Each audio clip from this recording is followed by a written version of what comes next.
అందరికీ నమస్కారం.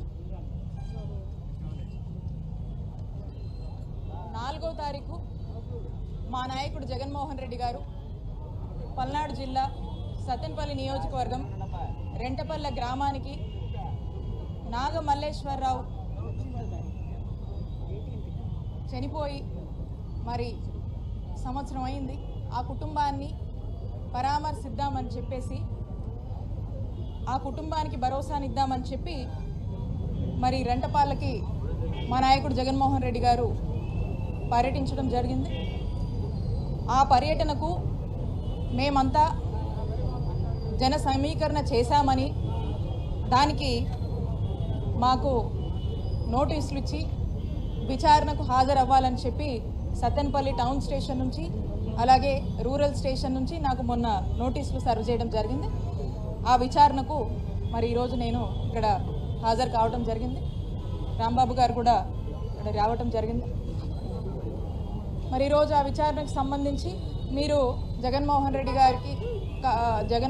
గారు జిల్లా పర్యటనకు వస్తున్నారు, సత్తెనపల్లికి వచ్చారు, రెంటపాలకు మీరు కూడా జన సమీకరణ చేశారా అని చెప్పి మరి ఈ రోజున ఇక్కడ విచారణలో నన్ను అడగడం జరిగింది. నేను ఎటువంటి జన సమీకరణ చేయలేదు అని చెప్పి నేను విచారణలో స్పష్టం చేయడం జరిగింది.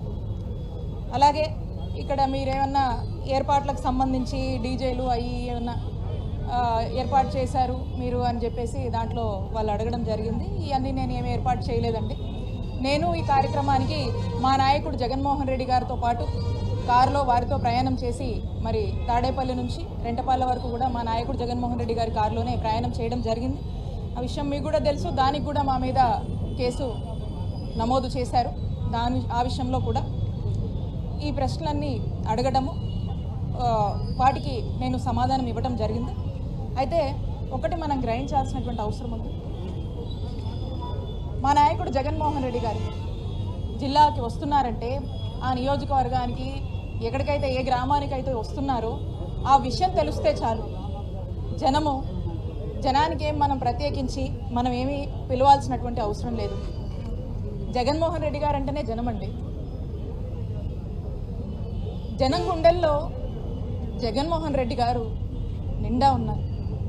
దానికేం మనం ప్రత్యేకించి పిలవాల్సినటువంటివో లేకపోతే ఆర్గనైజ్ చేయాల్సినటువంటి అవసరం లేదు. పలానా చోటకి, పలానా జిల్లాకి, పలానా రోజు, పలానా టైంకి వస్తున్నాడు అనేటువంటి సమాచారం ఉంటే చాలు. వాలంటీర్గా వాళ్ళకున్నటువంటి అభిమానాన్ని చాటుకోవడానికి, జగన్మోహన్ రెడ్డి గారు అంటే మాకు ప్రాణం, వైఎస్ఆర్ కాంగ్రెస్ పార్టీ అంటే మాకు ప్రాణం అని చెప్పి తెలియజేయడానికి ఎవరు కూడా పిలవాల్సినటువంటిదో ఆర్గనైజ్ చేయాల్సినటువంటి అవసరం లేదు. జనం స్వచ్ఛందంగా ఏ విధంగా కూడా ఆ రోజు తరలి వచ్చారో మీరంతా కూడా చూశారు. ఆ రోజున జగన్మోహన్ రెడ్డి గారు రెంటపాలకు వస్తున్నారంటే అనేక ఆంక్షలు విధించారు, అనేక ఇబ్బందులు పెట్టారు.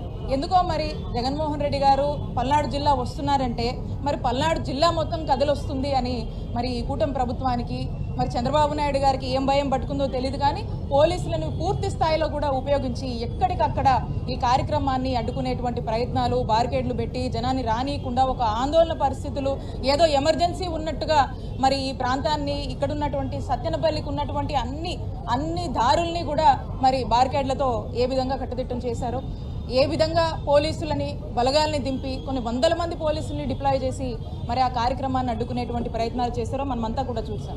అయినా కూడా పొలాల్లోంచి ఏ విధంగా స్వచ్ఛందంగా ముసలోళ్ళు కూడా ఏ విధంగా ఆ వయసులో కూడా జగన్మోహన్ రెడ్డి గారిని తమ అభిమానించేటువంటి నాయకుడిని దగ్గరగా చూడాలి, దగ్గరగా కలుసుకోవాలి అని అభిమానంతో తరలి వచ్చినటువంటి ఆ అభిమానాన్ని ఎన్ని ఇబ్బందులు పెట్టినా పోలీసులు ఆ అభిమానాన్ని ఆపలేకపోయారు. ఆ ప్రోగ్రాం చాలా సక్సెస్ అయింది. మరి జగన్మోహన్ రెడ్డి గారు ఈ రోజున సంవత్సరం అయింది కూటమి ప్రభుత్వం అధికారంలోకి వచ్చి. చంద్రబాబు నాయుడు గారు ఆనాడు సూపర్ 6 అని ఏవైతే మాయమాటలు చెప్పారో ఆ మాటల మీద నిలబడట్లేదు. జగన్మోహన్ రెడ్డి గారు ఉన్నప్పుడు అనేక సంక్షేమ పథకాలు ప్రజలకు అందినాయి. అన్ని వర్గాల వాళ్ళు చాలా సంతోషంగా ఉన్నారు జగన్మోహన్ రెడ్డి గారి పాలనలో. మరి ఈరోజు చంద్రబాబు నాయుడు గారు వచ్చాక అందరం మోసపోతున్నామని మా నాయకుడు జగన్మోహన్ రెడ్డి గారు వస్తుంటే మరి వారికి మద్దతునిచ్చి వాళ్ళు నేరుగా జగన్మోహన్ రెడ్డి గారు నేరుగా చూసి తెలియజేద్దాము అన్నా, మేము మీకంతా అండగా ఉన్నాము, వైఎస్ఆర్ కాంగ్రెస్ పార్టీకి అండగా ఉన్నామని తెలియజేసేందుకు మరి ప్రజలందరూ కూడా కూటమి ప్రభుత్వం మీద, చంద్రబాబు నాయుడు గారి మీద ఉన్నటువంటి అసంతృప్తిని మరి జగన్మోహన్ రెడ్డి గారు వచ్చినప్పుడు రోడ్డెక్కి తెలియజేసేటువంటి ఒక ప్రయత్నం చేస్తూ ఉన్నారు. మరి ఇంత పెద్ద ఎత్తున జనాదరణ లభిస్తూ ఈరోజు జగన్మోహన్ రెడ్డి గారికి ఈ సంవత్సర కాలంలోనే కూటమి ప్రభుత్వం మీద వ్యతిరేకత అనేది మనకు స్పష్టమవుతా ఉంది. మరి ఇవన్నీ ఓర్చుకోలేక ఈ రోజున చంద్రబాబు నాయుడు గారు పోలీసులను వాడి పూర్తి స్థాయిలో కూడా ఎక్కడికక్కడ అందరినీ ఇబ్బంది పెట్టేటువంటి ఒక కార్యక్రమం చేస్తూ ఉన్నారు. మరి చూడండి, జగన్మోహన్ రెడ్డి గారు వస్తే ఈ జిల్లాకి వేరే జిల్లా నుంచి కూడా మా నాయకుడు ఇక్కడికి వచ్చారని చెప్పి మా ఇన్ఛార్జీలు పార్టిసిపేట్ చేస్తే వరుస పెట్టి అందరికీ నోటీసులు ఇచ్చి, అంటే ఒక మెసేజ్, జగన్మోహన్ రెడ్డి గారు వస్తే మీరు ప్రోగ్రాంలో పార్టిసిపేట్ చేస్తే మిమ్మల్ని కూడా మేము వదలము అనేటువంటి ఒక మెసేజ్ ఇస్తున్నారు. పెట్టుకోండి, ఎన్ని పెట్టుకుంటారు, చాలా బెటర్. ఇప్పటికీ వేధిస్తూనే ఉన్నారు. ఈ సంవత్సర కాలంగా కేసుల మీద కేసులు పడతానే ఉన్నాము. అక్రమ కేసులు పెట్టారు, వేధింపులు, ఇబ్బందులు, ఎక్కడికక్కడ అడ్డంకులు క్రియేట్ చేస్తూ ఉన్నారు. అయినా మేము భరిస్తూ ఉన్నాం. మా నాయకుడు జగన్మోహన్ రెడ్డి గారు వెంటే నడుస్తాం. మా నాయకుడు జగనన్నని ముఖ్యమంత్రిని చేసుకునేదాకా మేమెవ్వరం కూడా మీరు ఎన్ని ఇబ్బందులు పెట్టినా, మమ్మల్ని మేము తిరగొద్దన్నా, కనపడొద్దన్నా, కేసులు పెడతామన్నా, పెడుతూ ఉన్నా, మమ్మల్ని వేధించినా ఇక్కడ ఎవరు కూడా భయపడరు అని చెప్పి తెలియజేస్తూ ఉన్నాం. అలాగే మీరు ఎన్ని ఇబ్బందులు పెట్టినా ప్రజలకు అన్ని విషయాలు తెలుస్తున్నాయి, అన్నీ రియలైజ్ అవుతూ ఉన్నారు. మీరు చేస్తున్నటువంటి పాపాలు, మీరు చేస్తున్నటువంటి అక్రమాలు, మీరు పెడుతున్నటువంటి ఇబ్బందులు ఈరోజు సామాన్యుల దగ్గర నుంచి ప్రతి ఒక్కరికి కూడా అందరూ కూడా నోటీస్ చేస్తూ ఉన్నారు.